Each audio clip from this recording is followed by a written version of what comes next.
everybody's doing well. It's just a couple days before Christmas here. The temperatures in middle Georgia have warmed up. It's almost 60 degrees, about 57, 58 degrees right now. Got some sunshine. Bees are starting to pop out of the hive here, get some flying in. They hadn't been flying over the last several days. It's just been too cold. So I'm sure they're getting out and taking some potty breaks, and I've seen a lot of bees today doing some orientation flights on a few of the bees that are hatching. Not as much brood hatching right now, but today what I want to do is I'm going to jump in and look at the top box and just make, I'm not going to get into or break the seal. I am going to look at the feeder area where I've got a sugar brick, just see if they're touching it. I'm not even sure that they are. On warmer days they're actually getting out and foraging a little bit, so I may have put that sugar brick on too early, but at the same time what I think it's doing is sucking up some of the moisture and helping with any condensation they might be making. So I'm going to do that. I'm also going to share a few things that I've learned over my first year of beekeeping. I think believe me, I'm a new beekeeper, so anything I tell you I am learning, but I do want to share it with other beekeepers so that you can get encouraged about some of the things you'll learn, some of the things that you might want to purchase, some of the things you don't, and what you might expect. Again, I'm learning a lot, but it's really fun.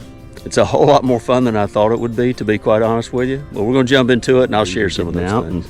I'll also tell you that I've personally graduated up to where I'm just wearing some pants with a top jacket on protection for protection, and I would tell you I probably don't even need that. For me though, I happen to be allergic, and I don't want to do anything that's going to cause these little bees to not be happy and take it out on me for any reason. They probably would not, but you can see they're just flying around doing orientation flights, checking me out. I'm not messing with them, they're not messing with me. And that's really the way honeybees, they really are that way by and large. Now I'm not saying you can't get into a colony that just has a queen that's not the nicest, but this little colony has been very, very gentle. Of course, you just got to watch what you do, and most of the time it's almost always my mistake if they get agitated or something. It's really never a situation where they're meaning to come just wear you out.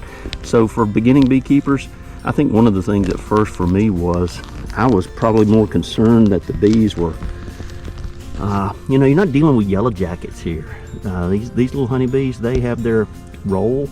They know what they're doing. There are some guard bees. I'm not going to tell you that they couldn't get you, but what I would tell you is I probably don't need nearly this much protection. I could probably take the jacket off, the hat off, maybe just wear some gloves, and they'll be fine.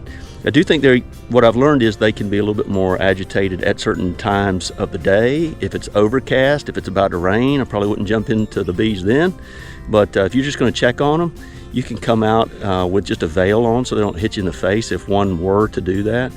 But anyway, I'm learning how to be a whole lot more, if you're gentle with the bees will be gentle with you in most cases. I think it's you can see some of them are out and about, and these are just young little bees that are probably out doing their orientation flights today and just getting acclimated, a few foragers. And hey, I'm excited that they're doing really well.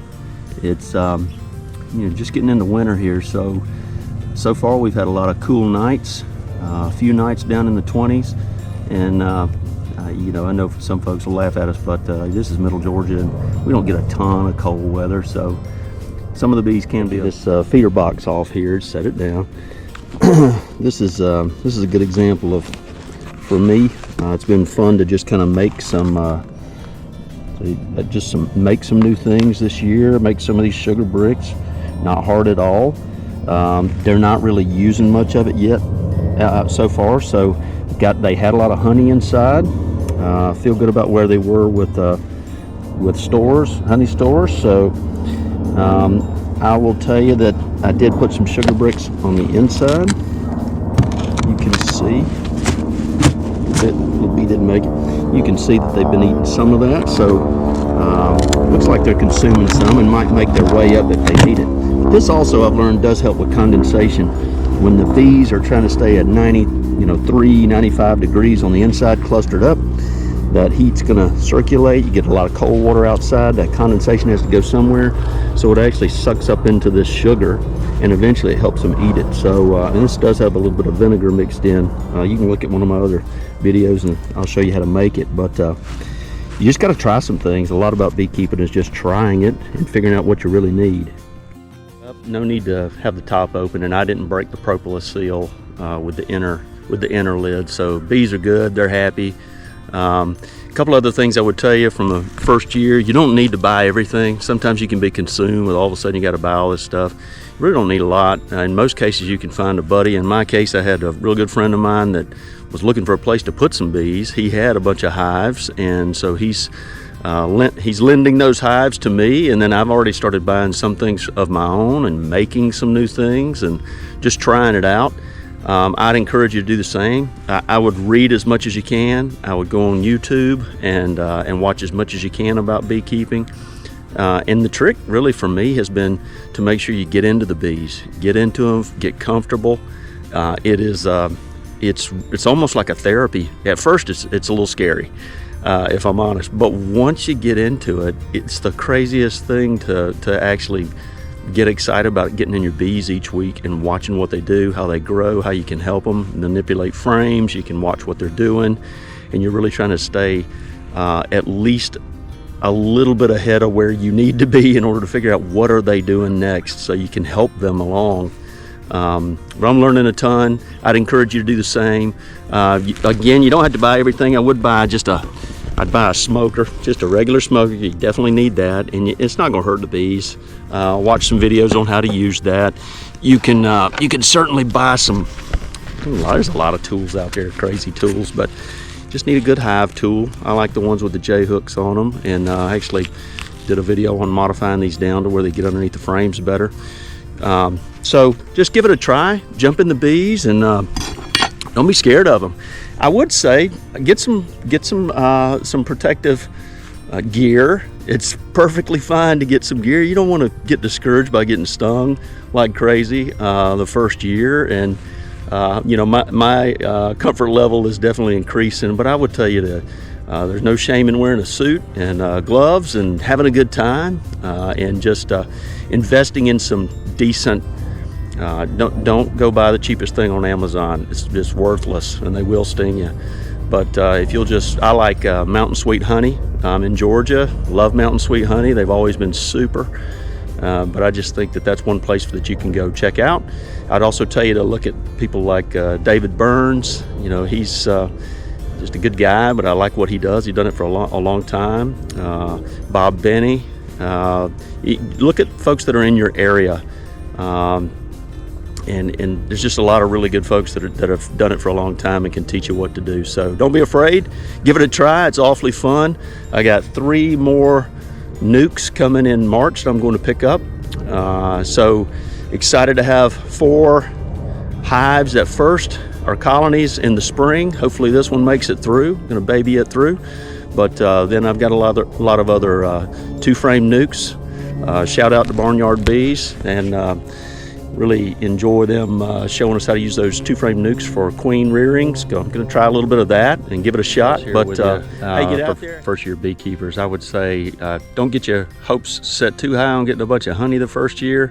Most of the time, unless you get a really big colony, it's just going to take a while to build up.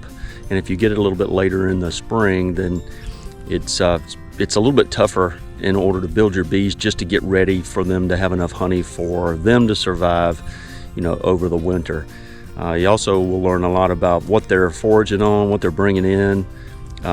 Don't get too consumed in mite control and all. I mean, it's important to know, but it can be overwhelming when people start talking about all of the, Apivar and all these other chemicals to apply. Just at first, the bees survive all winter in a tree in the wild without any chemicals, and then they swarm in the spring. It's not to say you don't need to do chemicals if you know how to treat them, but until I feel real comfortable, I'm not going to put any chemicals on them. I'd rather give them a chance, just doing the same as they would in in nature. So don't have your expectations too high on all this stuff that's going to get produced the first year, maybe not even the second year, but it just depends on how fast you want to grow bees, or if you just want one hive in the backyard, one colony, just to pollinate all the plants around. So give it a try. It's awesome. I'll also go in a wood shop and show you a few things that you might consider. Months of being into it, I like to do new things, but you can build. I've built several different two frames. I've got about 6 or 7 of the 2-frame mating nukes right here. Had some fun with those, learned a lot about nuke boxes, put together new hives, started to put together some interesting swarm traps here.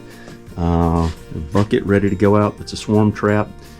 So my point to you is just try some new things. You can get into it as fast as you want to, but there's a lot of awesome things in beekeeping that you can learn, and just give it a try. You don't always have to just buy bees.